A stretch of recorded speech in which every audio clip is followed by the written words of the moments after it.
Hello YouTubers, what we're going to do today is we are going to can. I've been canning for quite some time and I was canning up, this is going to be quarts of these, I call it chicken noodle soup base. You can't can noodles, so it's everything that's in chicken noodle minus the actual noodles. I was going to can this today and I figured, why not video it and see if anybody's interested. Don't worry, we'll go back to crafting videos. My next video will be a crafting video. But I was doing this today anyway, and I figured why not just film it. I can a lot. I can more as a means of meal prep because you cook it, and so then it's shelf stable for years. And so it's already cooked, so all you have to do is reheat it and go. This is one of my faves because if you ever don't feel good, you can open this up, add your noodles, and you have chicken noodle soup ready to go. The other good thing about canning is you can buy in bulk and pare down and can it and have something shelf stable individually portioned for you. So let me go show you what you need. Alright, so I did want to preface this before we start. This is my way of doing it. There are absolutely other ways of doing it that are absolutely correct. But this is just how I do it to get my chicken soup and how I think it tastes the best. So this is boneless, skinless chicken thighs. I got these over at Walmart yesterday, and this is one reason I really like canning. If I had bought a smaller size of these, they're actually more expensive per pound.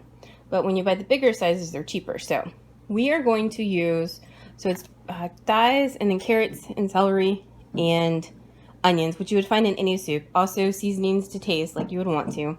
But we're going to use 10 of these. What I like to do is I like 2 per quart of soup. You can add more, obviously, if you wanted to, and you could add less if you wanted to. I'm using the Presto electric canner today. It holds 5 quarts, so we're going to use 10 of these chicken breasts to make our 5 quarts of soup. Past that, I just kind of cut as much of these as I want to put in the jar. The good canning practice for soup is to have about roughly half your jar be solids and the other half be liquids. And the reason why is you want the liquid to be able to turn everything over in order to make sure everything in here gets to the correct temperature. So roughly half solids and half liquids. I also do have chicken broth for this as well. So what we're gonna do is we're gonna cut up onions. I'm probably gonna use 2 onions, and then we're gonna put in some butter, some onions, and then we'll let our chicken breast cook, and then I'll add these 2 guys in. And then we'll can it up. Alrighty, so my onions are kind of small. So, I don't know how big my pot is. Sorry, I'm bad at this whole like cooking thing, YouTuber thing. Anywho, in my soup making pot, I've got, it's 2.5 onions because my onions are kind of little, and a big lot of butter. Butter's technically not allowed for canning, but in small doses and approved recipes it's been okay, so I figure it's okay here. So basically I'm just going to put this in here and wait for my onions to cook a bit. Alright, so we got translucent / a little burnt onions. So what we're going to do now is I'm going to put my 10 chicken thighs in here. And I've just got, these are kitchen shears. And so I'm just cutting off any places like this that are big and fatty, or anything funky looking. Like this. You're not going to want to bite into that, so I'm going to cut it off. Alright, so my chicken thighs are in there. This is one of the big things of chicken broth. 48 ounces. And we're going to chunk it in here now. Remember, half your jar has to be liquid, so you're going to want to add a lot. I like to add it now because I like the chicken and the onions to cook with it, giving it a little bit more flavor. This is also full salt. I don't like the less salt, but you could totally use it if you wanted to. Alright, so I'm going to add some salt. You're going to want, it doesn't have to be kosher salt, you just want some iodine free salt. The iodine will make it, your canning cloudy, so keep that in mind. And then I'm just going to start sprinkling in a couple seasonings. I'll taste it again before I can it to make sure it's how I want it to taste. But I like to add thyme dill,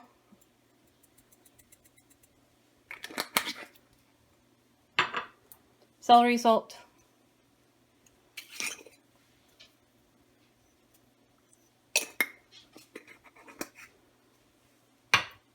and then I have dehydrated garlic. More the better. And then we'll toss in a couple bay leaves. I will fish my bay leaves out before I can them. I don't know if it really hurts anything, but I don't know how bay leaves handle canning. So we'll put in 3.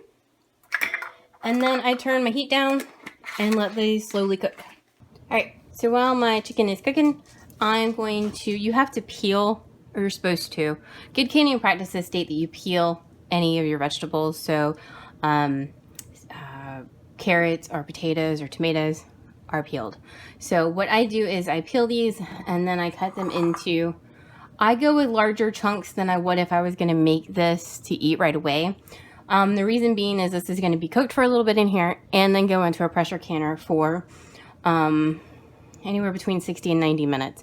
So in order for them not to come out as just completely mush, I like to have them be a little bit bigger and bigger chunks. So cut up as much celery and carrots as you would like.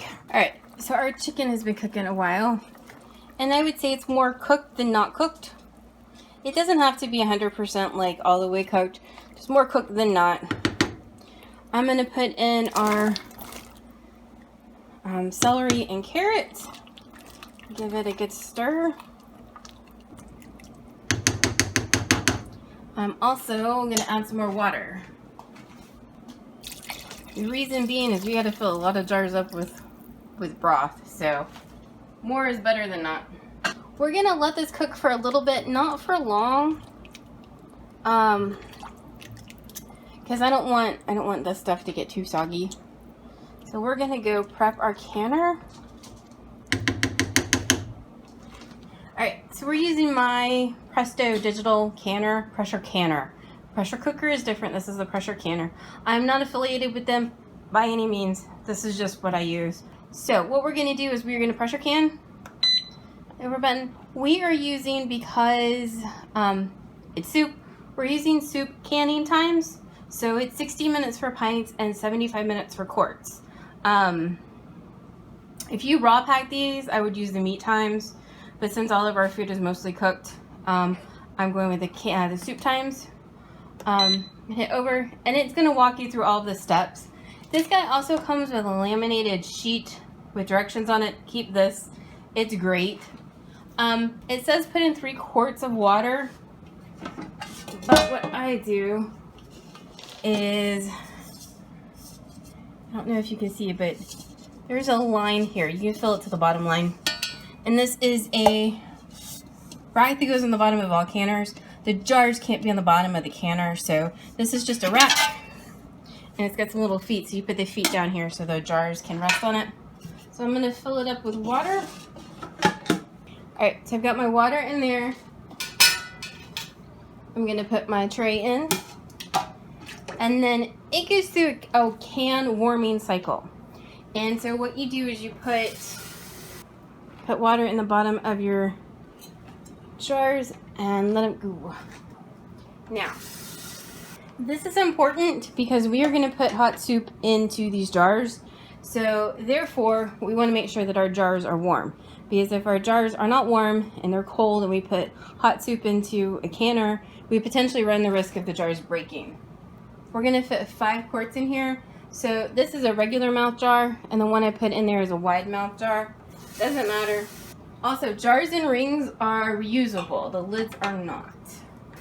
It's not recommended for the lids to be reused. Some people do. And you can reuse these jars as much as you want to. I have no idea how old the Golden Harvest jars are. Do that. We're going to put our lid on it and let it warm. So this is the lid of the canner. It has a thing called a regulator on it, and we're going to pull it off. And then we are going to put it on, slide it on, and then hit next. And it's going to warm our jars.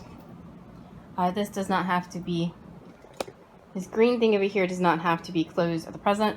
Also, mine is kitty wampus on my counter because this puts up steam, and obviously I don't want it steaming right at my cabinets. In the new models, they move the regulator up front, which is really nice. They say 10 minutes. I've never actually timed this, so I don't know. So this is our soup. And if you want to add any more spices, now would be the time. I would honestly kind of go with over seasoning rather than under seasoning. Because remember, you're probably going to have to add some water, and you're going to have to get a bunch of noodles cooked. So, taste it and make sure that it's like you want it to taste. If not, add some more. Alright, so we need to prepare rings and lids. I just make sure that my rings are clean. So I've got 4 regular mouth ones and 1 wide mouth canning lid. And then I still heat up my lids. I feel like they seal better that way. So technically, according to Ball, we don't need to do that anymore, but to me, it feels like I have better luck getting the jars to seal if I do. So I'm gonna put in 4 regular mouth lids, and then I'm gonna put in 1 wide mouth lid. And then I'm just gonna heat these up on the stove. I don't let them boil or anything. I just heat them up for a little bit so it kind of warms them up. All right, so this guy beeped at me twice and is now telling me to fill my jars. So we're gonna fill jars. Alrighty, so I'm gonna open my canner up and take out one of my hot jars. So you see my jars are warm and they've still got water in them, so I'm gonna go dump them in my sink. You also need your jars to sit on something. They can't sit on the cold counter. So at this point, I'm gonna fish out 2 chicken thighs. Definitely need one of these, my little funnel. So, like I told you when we started, I want 2 chicken thighs per quart of soup. So there we go. Now at this point, I'm just going to fill it up with celery and carrots. I think that'll be good. And then we're gonna fill it up with broth.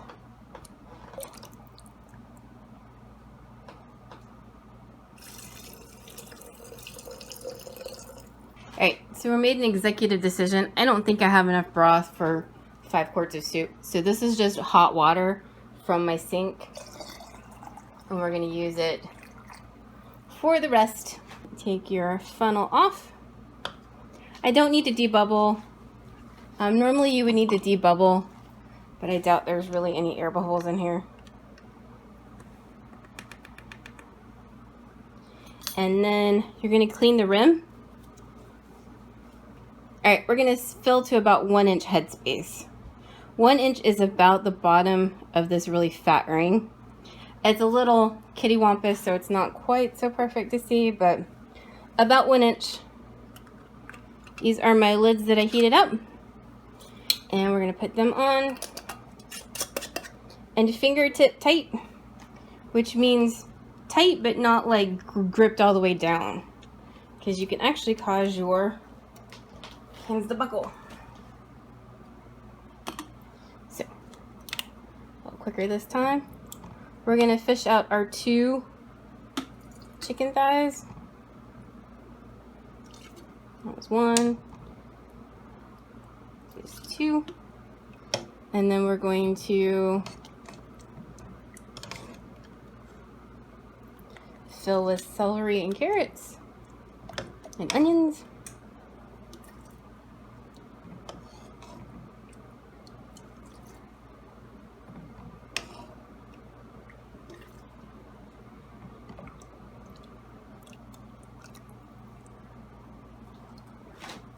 Fill to about the halfway mark with broth.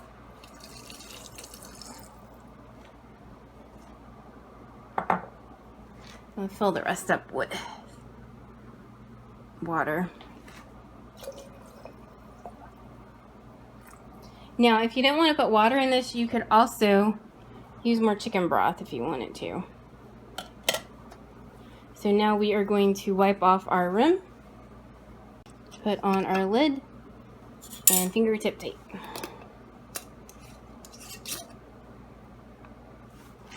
We're gonna put this guy into our canner, and then I'm gonna finish up filling up the rest of my jars. Alright, so no regulator on my lid. I'm gonna put on our lid and turn. And then this guy is our lock. We're gonna put it down and turn it all the way. And now we're gonna hit our next arrow. It's gonna say heat. Eventually a 10 will come up and it'll count down the 10 minutes the canner needs it to vent. And then it'll beep at us relentlessly until we put the regulator on it. Alright, so I missed the 10 minutes, but it vents for 10 minutes to push all the air out of the canner. So we have 8 minutes left. And then when we get down to the 8 minutes, it'll beep at me to tell me that it needs me to put the regulator on. Alright, so this guy's beeping at me and he's telling me to put the regulator on. This is the regulator. I can't show you, but it goes in the back. And there's a thing that says canner vent. And we want the pointy part to point to can. When we do that, we're going to hit the next. And we're going to want to watch for this guy to come up. Little valvey thingy, I don't know. But we need it to come up. Alright, so we have a little, I don't even know what it's called, thingy that pops up here.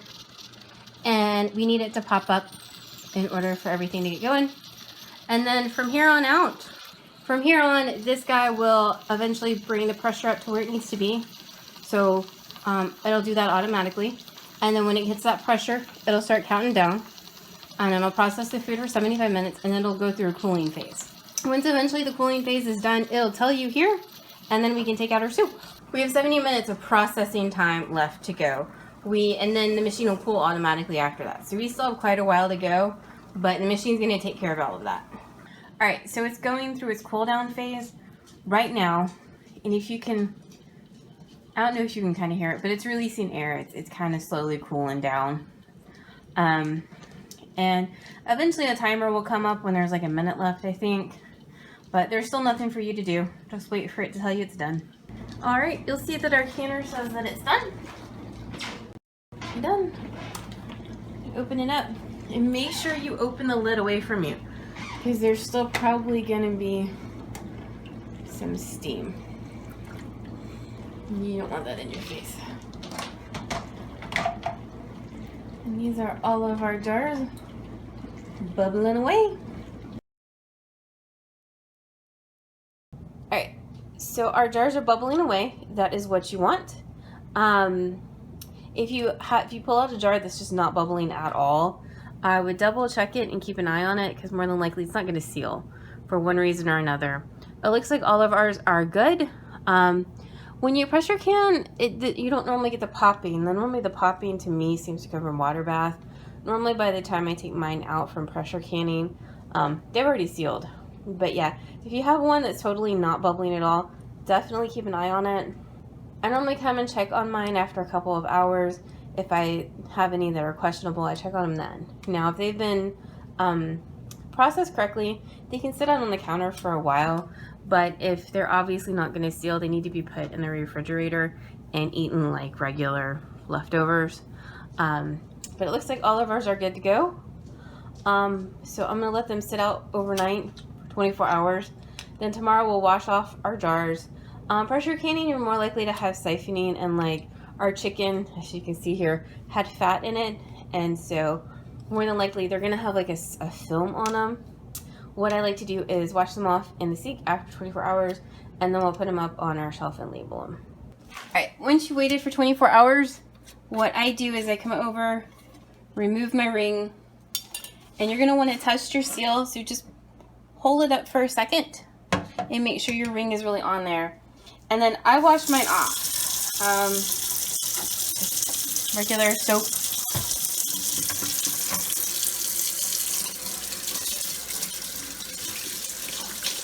Now the reason why you want to do that is because with pressure canning, you've got some seepage that happens around your seal, and so it puts like a thin film of oil on your jars. So you want to wash them off and make sure they're clean so no bugs get on them. So then at this point, I'm going to date this, and then we can put them on a shelf. Two other things I forgot to mention with this. I think it tastes better if you let it sit on the shelf for a couple months before opening it. You absolutely can open these right away if you want to, but I think they taste better if you let them sit for maybe a month or two. then open them up. I feel like the flavor kind of enhances. To cook them or to eat them, you open this jar up, put it into your pot, add whatever noodles you want to, and cook. You may have to add more water if your noodles soak up a lot of water, but add your noodles and you're good to go, and serve once your noodles are cooked. Alright, so I got mine labeled, and I just put the month and the year and what it is, and then I store mine with the rings on. It's a bit controversial, but I don't have any place for them if they're not on my jars. So just don't lock it down, put it on there, and it'll be fine. As long as you take them off and check them, you should be good to go. If you have any questions, please let me know down in the comments. If you want to see any more canning videos, let me know, and I'll be back with another crafting video very soon. Thank you so much for watching.